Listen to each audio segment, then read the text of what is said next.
우리 계속해서 누가복음 말씀을 함께 나누고 있습니다. 지난 주일날 우리가 이제 공동체 예배가 있어서 성령학교를 하지 못했지만 지난 주일 말씀하고 오늘 말씀은 계속 연결되는 말씀입니다. 지난 주일 말씀이 뭐였냐면 온전한 제자가 되라였습니다. 근데 온전한 제자가 되기 위한 조건 가운데 하나가 뭐였었냐면 말에 실수가 없어야 한다는 것이었습니다. 네 번째 항목에서 제가 말씀을 드렸습니다. 야고보서 3장 2절 말씀에 우리가 다 실수가 많으나 만일 말에 실수가 없는 자면 곧 온전한 사람이다 라고 야고보서에서는 말씀하고 있습니다. 그렇습니다. 말에 실수가 없는 자가 온전한 사람이다 라고 말씀하고 있습니다. 여러분, 그리스도인은 주님의 제자입니다. 아멘이죠? 그리고 우리가 주님의 제자일 때 우리 스승은 예수님이시고요. 예수 그리스도가 좋은 스승입니다. 가장 모범적인 스승이십니다. 그렇기 때문에 좋은 스승 밑에 우리들도 좋은 제자가 되어야 할 줄로 믿습니다. 아멘이죠? 그런데 좋은 제자가 되기 위한 조건을 예수님께서는 뭐라고 말씀하시냐면 온전하라고 말씀하십니다. 온전하라. 예. 그런데 우리가 온전한 제자가 되기 위해서 우리에게 첫 번째로 필요한 것이 뭐냐면 바로 말하는 것입니다. 언어에 있다는 것입니다.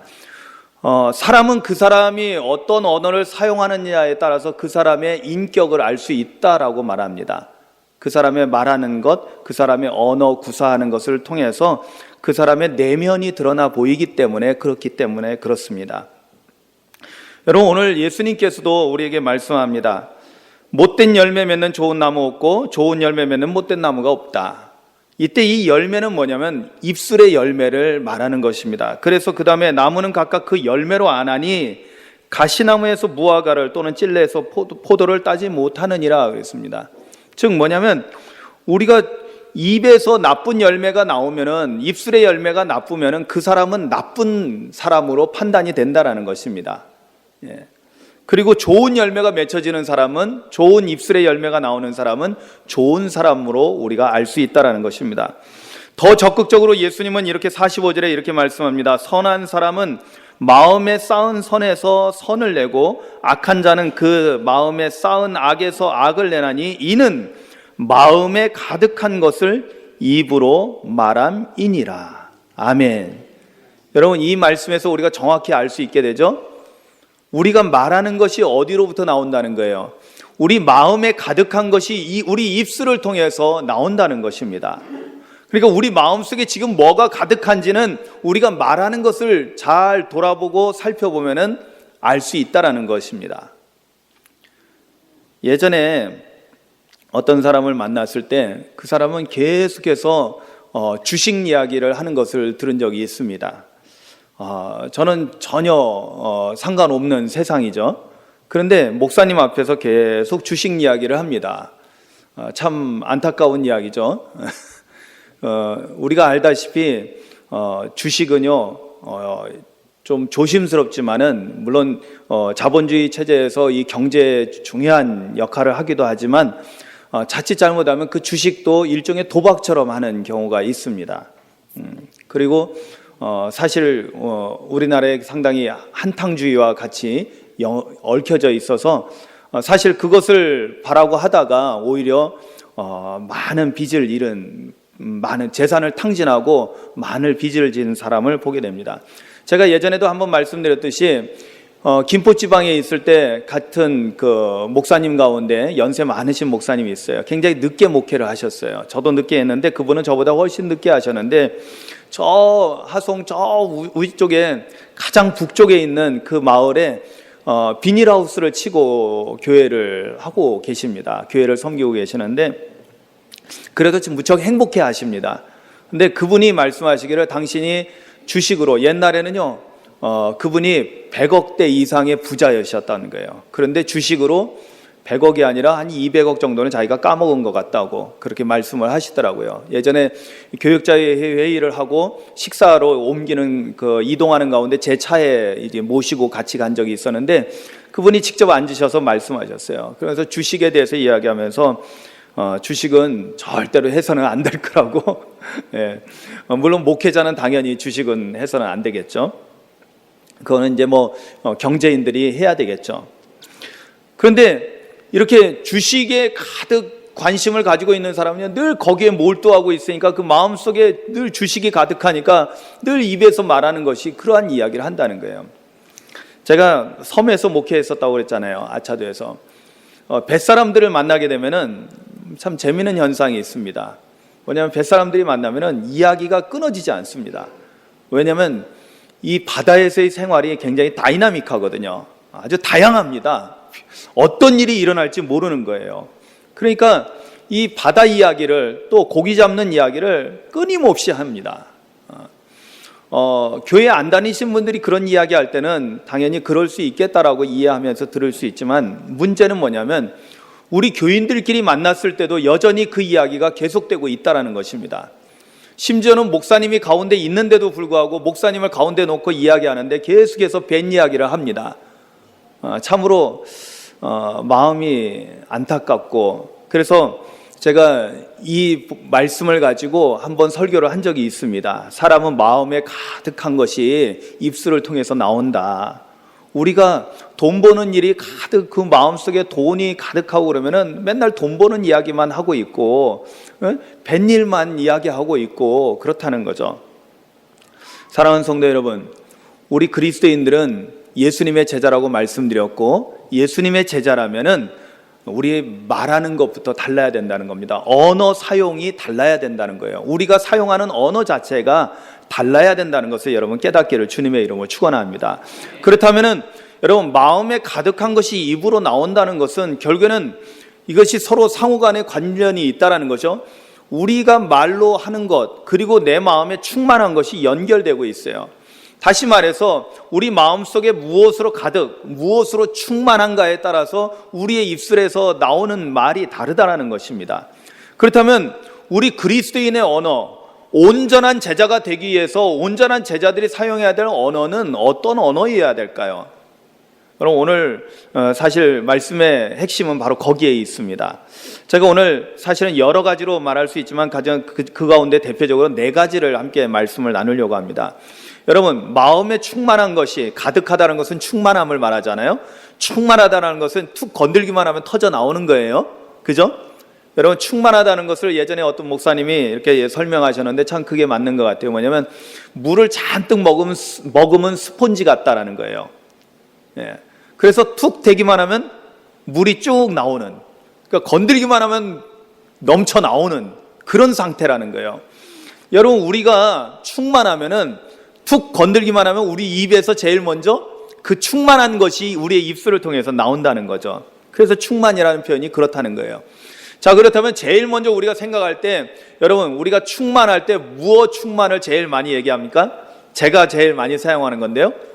그렇죠. 성령 충만. 할렐루야. 사실 오늘 시작할 때 좀 잔잔한 찬양, 나의 입술의 모든 말과 이런 찬양을 우리가 먼저 했는데, 한편으로는 이 찬양도 괜찮을 것 같아요. 성령 충만으로, 성령 충만으로, 뜨겁게. 할렐루야. 예.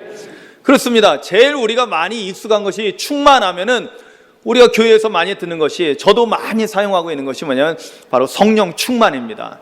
여러분, 그리스도인들은 성령 충만해야 됩니다. 아멘이죠. 여러분, 진정한 리얼 크리스찬은, 진정한 그리스도인은 거듭난 사람이요 성령으로 충만한 사람이라는 것을 깨닫기를 주님의 이름으로 축원합니다. 제가 아주 수없이 이 반복을 해서 여러분들에게 말씀을 드렸죠. 여러분, 성령은 어떤 특별한 그 사역자들만 받는 것이 아닙니다. 목사님들만 받고 전도사님, 선교사님들만 받는 게 아니라 모든 그리스도인이 성령을 받아야 된다는 것을 깨닫기를 주님의 이름으로 축원합니다. 그 근거로 제가 요한복음 3장 3절과 5절에 있는 예수님의 말씀을 제가 제시를 했죠. 예수님께서 말씀하셨죠. 너희가 물과 성령으로 거듭나지 아니하면 하나님 나라 들어가요? 못 들어가요? 못 들어가요. 하나님 나라 아예 보지도 못한다고 그랬습니다. 여러분, 예수님의 말씀을 믿으십니까?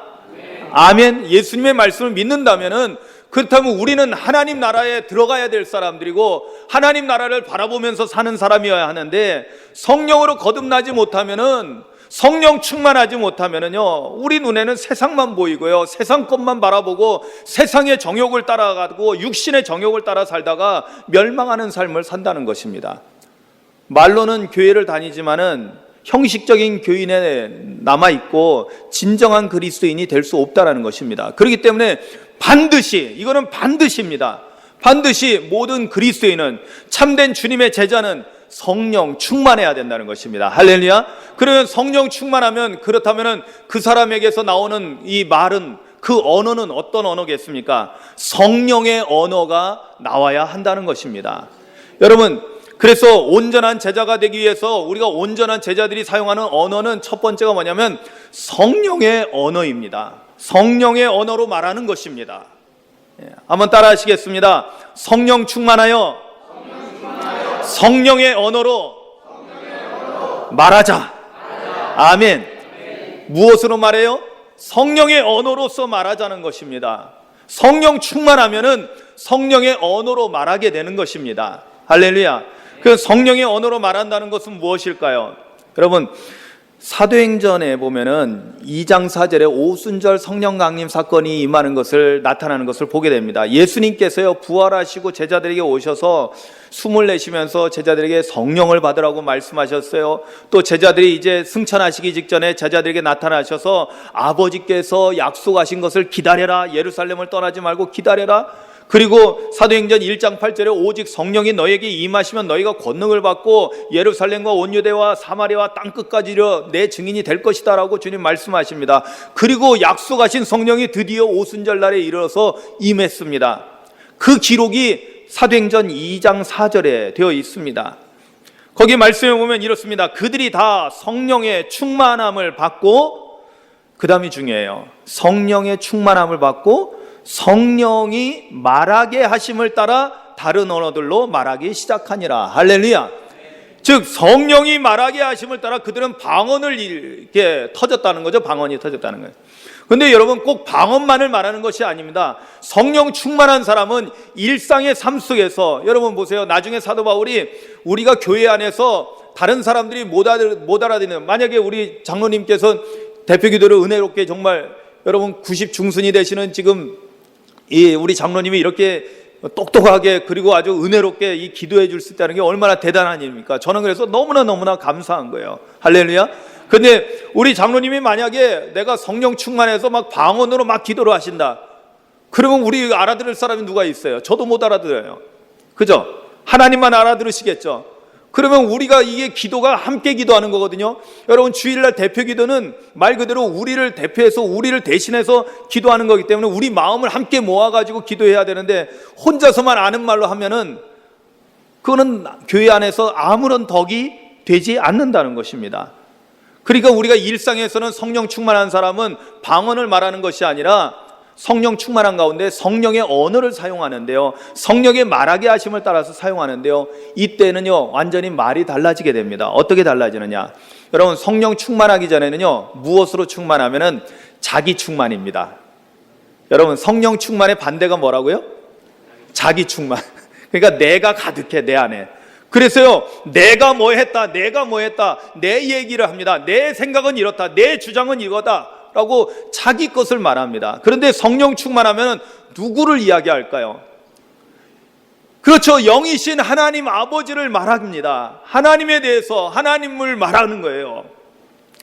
무슨 일이 있어도 그것이 하나님께서 그렇게 하신 거야 라고, 하나님께서 우리에게 은혜를 주신 거야, 하나님께서 우리를 도와주신 거야, 하나님이 우리와 함께 하셨어, 하나님께서 이루셨어. 할렐루야.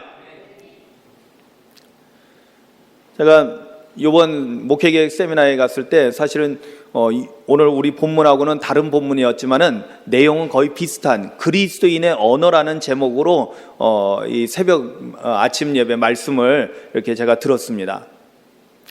거기에서 무슨 얘기를 하냐면, 그 목사님이, 어떤 그 원로 장로님이 그러셨다는 거예요. 당신이 왕년에 열심히 하셨나 봐요. 그래서 그분이 뭐라고 하냐면, 내가 이 목사님 모셔왔고 내가 이 교회를 세우는데 했고 해가지고 내가 뭘 했다 계속 그러더라는 거예요. 그 목사님이 이거는 성령의 언어가 아니라는 거예요. 내가 뭘 했다라는 것은, 여러분, 보세요. 저를 이곳에 오게 한 사람이 우리 장로님들이실까요? 하나님이실까요? 여러분 이거 대답 잘 하셔야 돼요. 예? 예, 우리 장로님. 물론 저를 제가 김포에 있을 때 저를 데려오시려고 찾아오신 분들은 장로님이십니다. 그러나 저는 압니다. 기도하고 하나님께서 우리 장로님들 마음을 감동시키시고 그리고 한 마음이 되게 하시고, 할렐루야, 한 마음이 되게 하셨고, 그리고 저를 부르러 오신 것입니다. 그리고 제가 하나님께서 이곳에서 부르셨다라는 것을 제가 확신하지 않았다면은 절대로 오지 않았을 것입니다. 아시잖아요. 여러 과정을 거쳐서 하나님께서 나를 부르셨다라는 것을 확신하고 이곳으로 오게 된 것입니다. 할렐루야. 그렇다면 여러분 조심해야 돼요. 여러분, 우리가 정말 하나님의 것을 우리가 까먹는, 하나님의 놀라운 은혜와 복을 스스로 깎아먹는 게 있는데, 그것은 뭐냐면 우리가 성령의 언어를 사용하지 못하고 여전히 옛사람의 언어, 내가 했다라는 그 순간에 하나님의 모든 것을 내가 중간에서 가로채버리는, 그러니까 복음고사하고 하나님의 저주를 받을 수밖에 없는 죄인으로 전락하고 마는 것입니다. 내가 하는 게 아니죠. 특히 우리가 영적인 일은 내가 하는 게 아니에요. 하나님께서 도와주셔서, 하나님이 함께 하셔서 그 일을 하는 것이죠. 할렐루야. 그래서 우리가 해야 되는 말이 뭐예요? 주님이 하셨습니다. 주님이 도와주셨습니다. 주님의 은혜입니다. 할렐루야. 이렇게 고백하는 것이 성령의 언어를 구사하는 거예요. 그리고 성령의 언어의 구사는 사실은 기도하는 데서 가장 잘 나타납니다. 여러분, 기도도요, 제대로 된 기도는요, 처음에는 내가 기도합니다. 내가 무엇에 어떤 간구할 것이, 어떤 결핍에 의해서 내가 주님 앞에 나와서 하나님 앞에 기도하기 시작합니다. 그런데요, 우리가 진심으로 기도할 때 성령님이 도와주십니다. 할렐루야. 말할 수 없는 탄식함으로 우리 성령님이 우리 가운데 도와주시는데요, 그래서 성령님이 우리의 기도를 이끌어 가십니다. 그래서 기도의 언어는 바로 성령의 언어인 것입니다.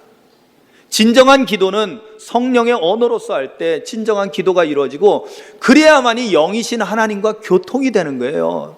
여러분, 요즘 얼마나 세상에 이 소통의 문제 이야기 하잖아요. 그죠?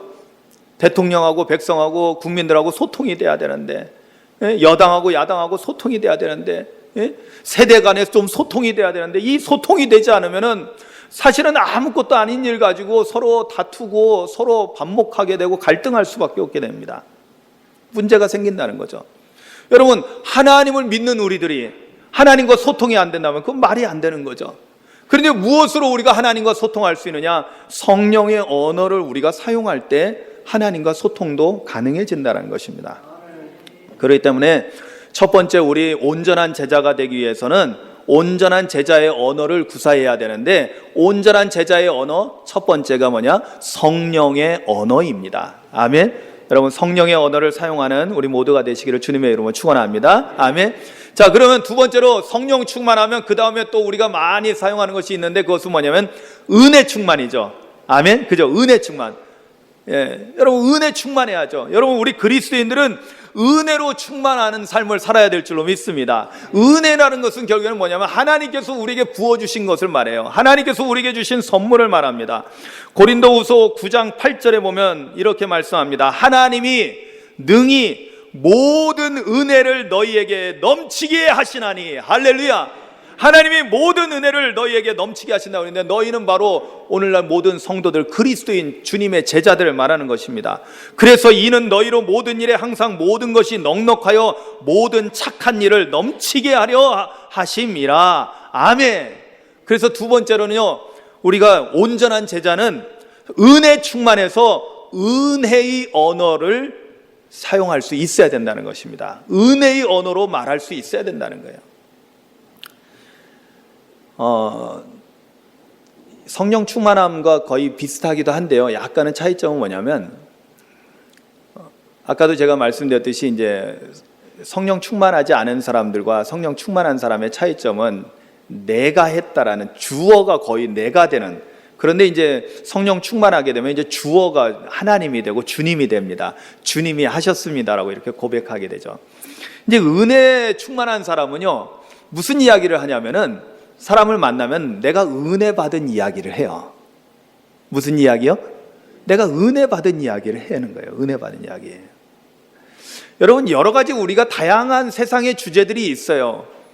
제가 운동을 좋아하니까 테니스를 치게 되면 테니스 치는 목사님들하고 만나면 운동에 대한 이야기를 좀 할 수 있습니다.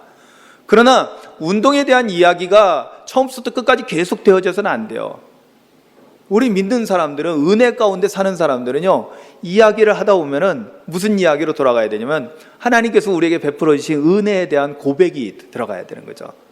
사실 이런 것들은 이제 우리의 간증으로서 많이 표현되죠. 여러분, 왜 우리가 은혜의 언어를 사용하지 못하느냐면요, 은혜 받은 적이 하도 오래돼가지고 그래요. 네. 은혜를 받으셨어도 하도 오래전에 은혜 받고 지금은 은혜 못 받고 있는 거예요. 즉, 지금은 은혜로 충만한 삶을 살지 못하니까 자꾸만 내 입에서 딴소리가 나오는 거예요. 요즘 자녀들을 키우는 부모들이 만나면은 애들 이야기로 가득합니다. 여러분 보세요. 이제 조금 있으면 추석이 되잖아요. 그죠? 이번 목요일이 이제 추석인데 이제 가족들이 모이잖아요. 모여서 얘기하는 걸 들어보세요. 정말 우리 가족이 은혜 충만한 가족인지 아니면은 정말 세상의 삶에 여러 가지 찌들어서 그냥 정신없이 바쁘게 살고 있는지 우리가 이야기하는 것만 보면 알 수 있어요. 모여서 우리의 가족들이지만 모여서 우리가 받은 은혜에 대해서 나눌 수 있다면은 그게야말로 은혜 충만한 삶을 살아가고 있는 우리의 모습을 보여주는 것입니다. 그런데 그렇지 못하고 우리가 물론 안부는 물어야 되겠죠. 요즘 어떻게 사는지에 대해서도 물어봐야 되겠죠.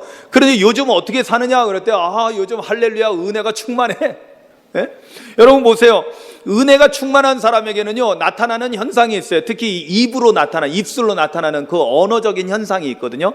은혜가 충만한 사람은요, 뭐든지 다 감사해. 할렐루야. 왜? 하나님으로부터 받은 게 많으니까. 하나님께서 은혜로 주신 것들이 많으니까 이래도 감사, 저래도 감사한 거예요. 그런데 은혜가 떨어지면 어떨까요? 그 반대 현상이 나타나겠죠. 뭐요? 이것도 짜증나고 저것도 원망이고 이것도 이것저것 다 불평스러운 거예요.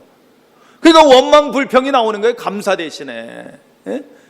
그러니까 은혜가 충만한 사람은 감사가 넘치고 또 입술에서 나도 모르게요, 뭔가 흥얼흥얼 하는데 이게 세상 가요가 아니에요. 뭐가 나와요?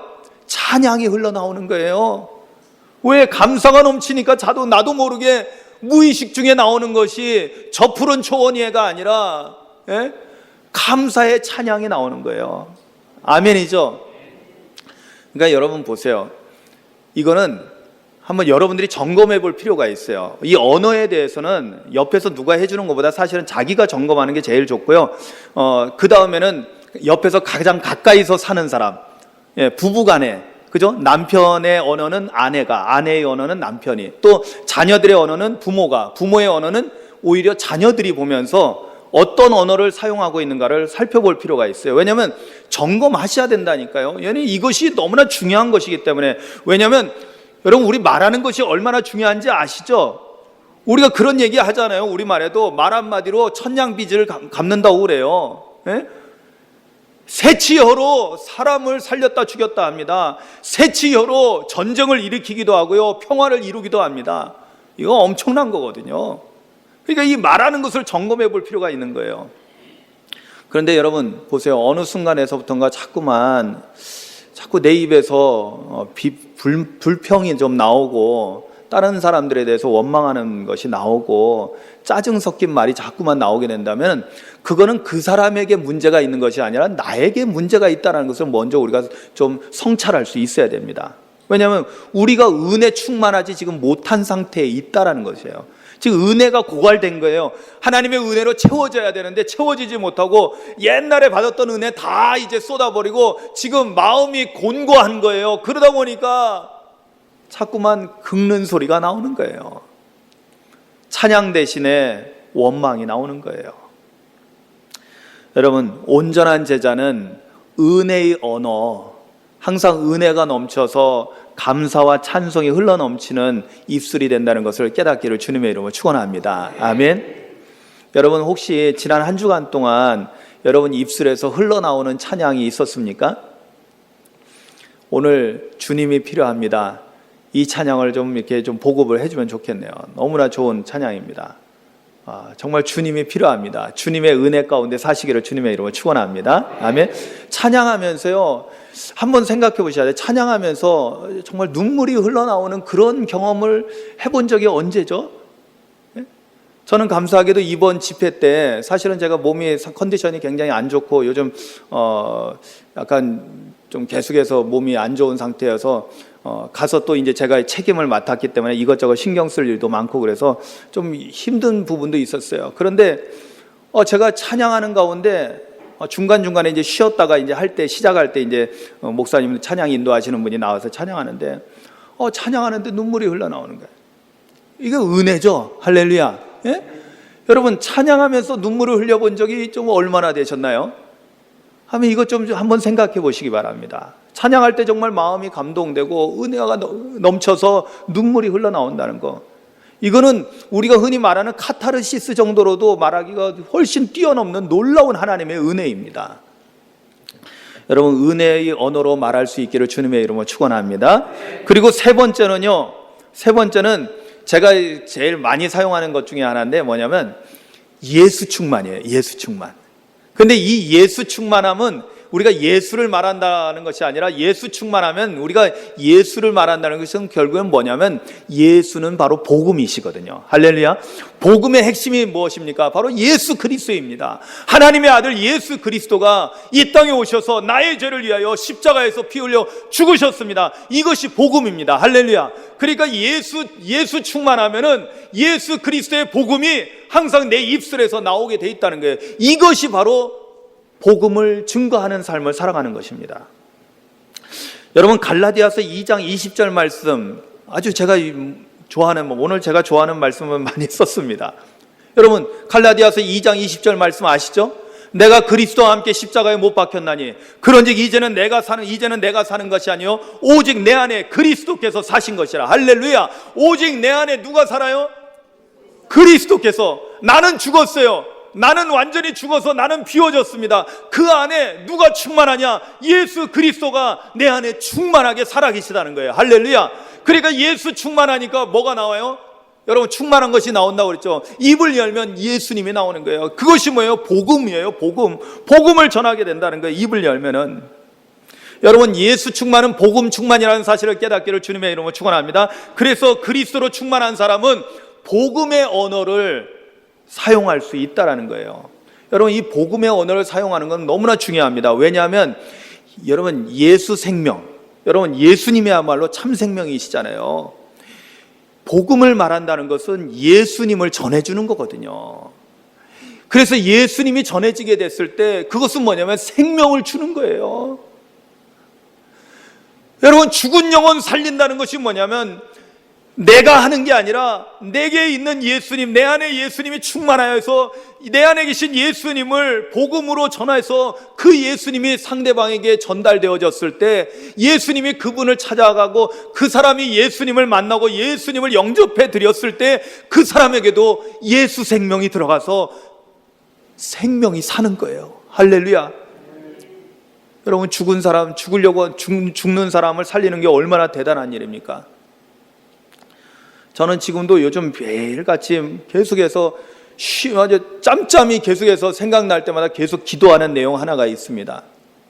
특히 요즘 제가 몸이 조금 아프고 그래서 조금 이 통증이 올 때마다 저의 통증을 생각하며 기도하면서 동시에 그분을 위해서 기도합니다. 새벽 기도에 오신 분들은 아실 거예요. 우리 지난번 8월 15일 날 우리 청장년들 수련회를 우리 교회에서 하면서 날씨가 너무 더워가지고 원래는 강화 이렇게 성지순례 투어를 하려고 그랬는데 못하고는 그냥 교회에서 에어컨 틀어놓고 시원하게 했어요. 강사님을 모셨습니다. 이 강화 역사에, 기독교 역사에 대해서 가장 해박한 지식을 가진 목사님을 초청했어요. 근데 그 목사님의 얼굴색이 너무 안 좋은 거예요. 근데 원래 마르시고 원래 좀 그런 스타일이셔서 여름에 좀 살이 탔나 보다 하고는 어디 아프시냐고 그러진 않았습니다. 목사님 많이 타셨네요. 몸이 많이 야이셨네요. 그 정도만 이야기했습니다. 나중에 알고 봤더니 우리 강의를 마치시고 병원에 가셨어요. 우리 약속해놓고 불과 한 10여일 전에 병원에서 진단받았는데 췌장암 말기라고 진단이 된 거예요. 너무나 배가 아프고 등짝이 아프고 어찌할 수가 없어가지고 병원에 갔더니, 큰 병원에 가보라고 해서 세브란스 병원 갔더니 췌장암 말기예요. 여러분, 췌장암은 아프다는 통증이 왔을 때 가면은 이미 말기라는 거예요. 그래서 췌장암이 무섭다고 그러더라고요. 지난주에 같이 세미나에 갔던 목사님이, 그 목사님을 얼마 전에 만났는데 불과 며칠 사이에 저보다 몇 살 어린 목사님이신데 70대 노인의 얼굴이 됐다는 거예요. 항암 치료 받고 지금 쉬라고 그러는데 쉬지 않고, 쉬면은 자기가 도저히 견딜 수 없다 그래서 오히려 지금 흥천교회 역사 교회사를 쓰고 있는데 열심히 그 역사 자료 만들어서 이제 찾아서 글을 쓰고 있다는 겁니다. 열심히 일을 하고 있어야지 그나마 견딜 수 있다고, 그런 이야기예요. 그래서 그분을 생각할 때마다 계속해서 기도합니다. 하나님 도와주세요. 내가 이게 조금 통증이 와도 이렇게 아픈데 얼마나 아프겠어요. 하나님 도와주세요. 하나님 도와주세요.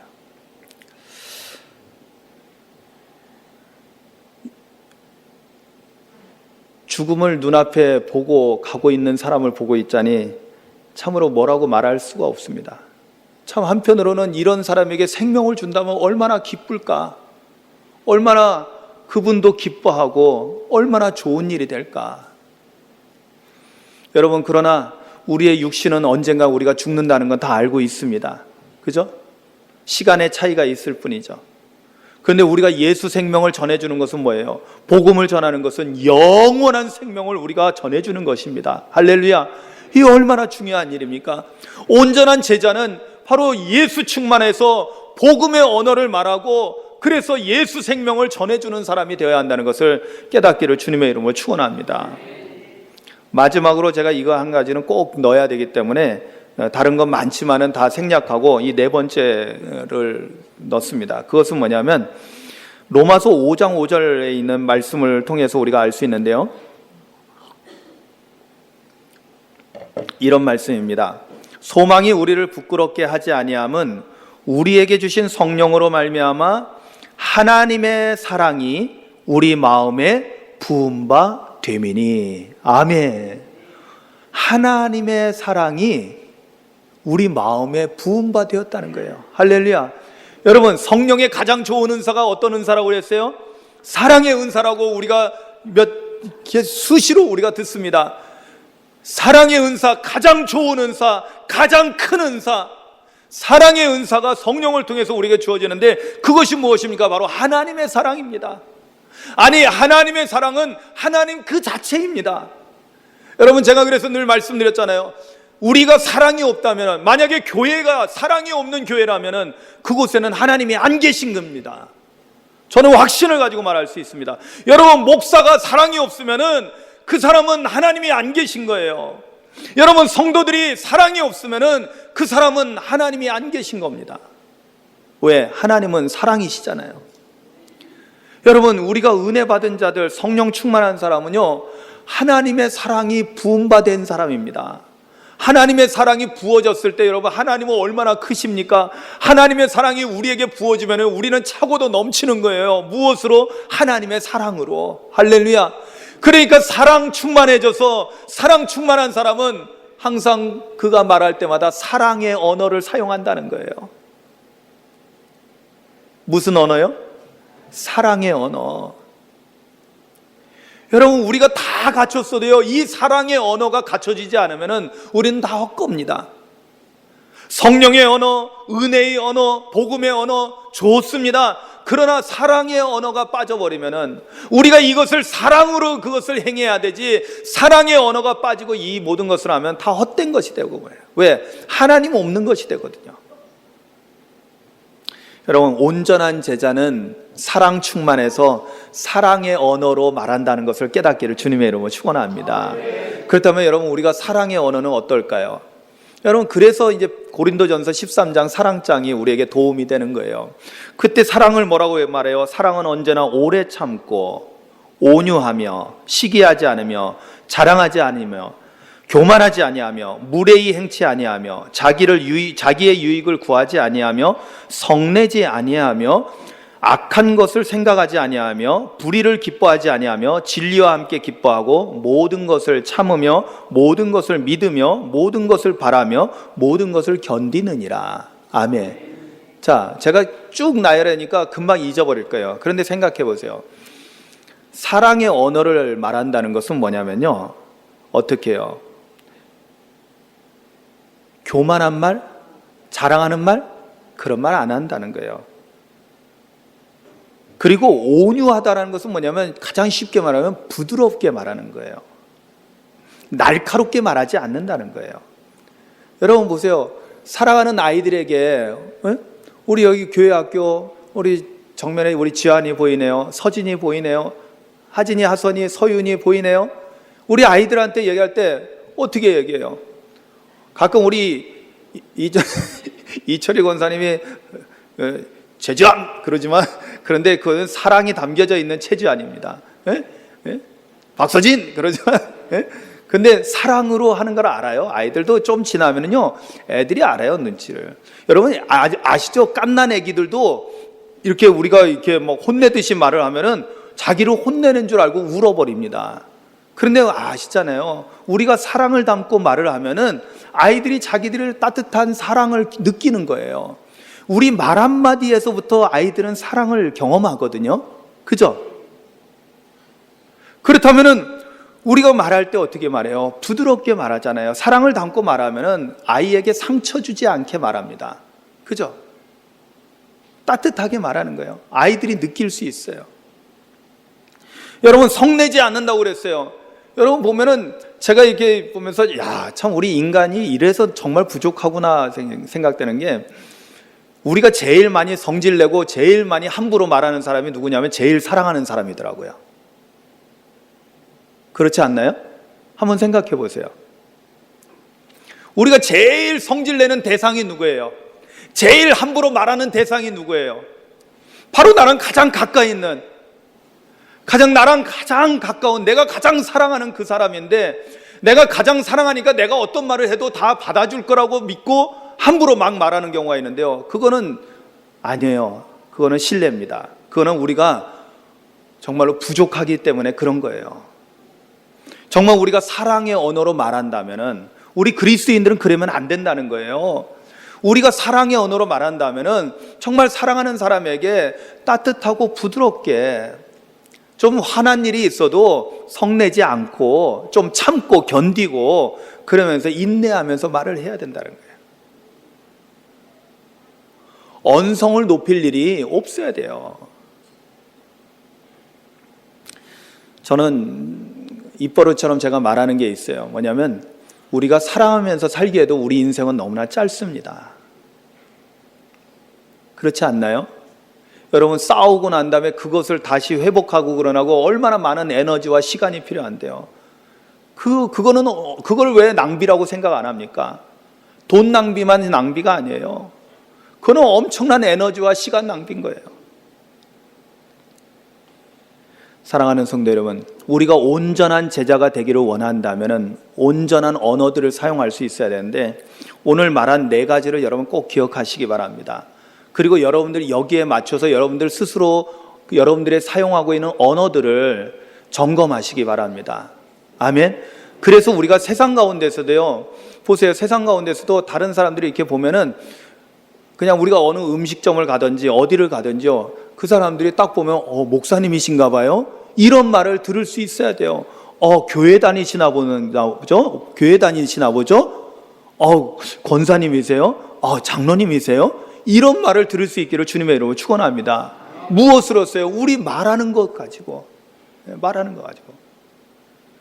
참 감사하게도요, 제가 가서 지난번에 세미나 끝나는 날, 마지막 날 이제 목사님들 우리 오산교에서 식사를 대접하고 이제 제가 이제 계산을 하고 있는데 목사님이세요? 그러더라고요. 우리가 말하는 거 보면 알 수 있다는 거죠. 그래서 뭐라고 해요? 목사님들인 줄 알았으면 저 만두라도 서비스를 드렸어야 되는데 다음에 오시면 드릴게요. 그래서 다음에는 안 오려고 그러는데, 그래서 지금 줘야지. 그래서 그렇게 알아본다는 것은 뭐냐? 서로 이야기하는 것 속에서 또 우리가 목사님들이 말하는 것이 다르잖아요. 그죠? 예, 달라야 됩니다. 우리 그리스도인들의 언어는 달라야 돼요. 세상 사람들하고 똑같이 말하면 안 돼요. 왜? 우리 마음속에 충만한 것이 우리 입을 통해서 나오는데 우리 마음속에 충만한 것은 세상의 것으로 충만한 것이 아니라 육신의 정욕으로 충만한 것이 아니라 내가 충만한 것이 아니라 성령 충만하고 은혜 충만하고 예수 충만하고 사랑 충만함으로 이것이 입술로 표현되어야 된다는 것입니다. 여러분, 온전한 제자들이 사용하는 언어들을 잘 점검하셔서 여러분들 그 언어를 아직 잘 사용하고 못하고 있다면 여러분 먼저 우리 마음속에 정말 하나님의 은혜로 충만하기를, 성령으로 충만하기를, 예수로 충만하기를, 사랑으로 충만하기를 간구하십시오. 그리고 그것을 입술로 표현하기를 힘쓰십시오. 여러분, 이 말씀대로 살아감으로 온전한 제자로서의 삶을 살아가는 우리 모두가 되시기를 주님의 이름으로 축원합니다. 아멘. 우리 말씀을 생각하면서 조용히 기도합니다. 여러분, 오늘 4가지 우리가 온전한 제자들이 사용하는 언어 4가지를 배웠는데요, 내가 이 언어에 합당한가를 한번 살펴보시기 바랍니다. 마음속으로 묵상하시면서 우리에게 부족한 것이 있다면 하나님 그것을 채워주시옵소서. 주님 말씀대로 채워주셔서 성령 충만하게 하시고 은혜 충만하게 하시고 예수 충만하게 하시고 사랑 충만하게 하셔서 우리가 이러한 언어들을 잘 사용할 수 있게 해달라고 기도하십시오.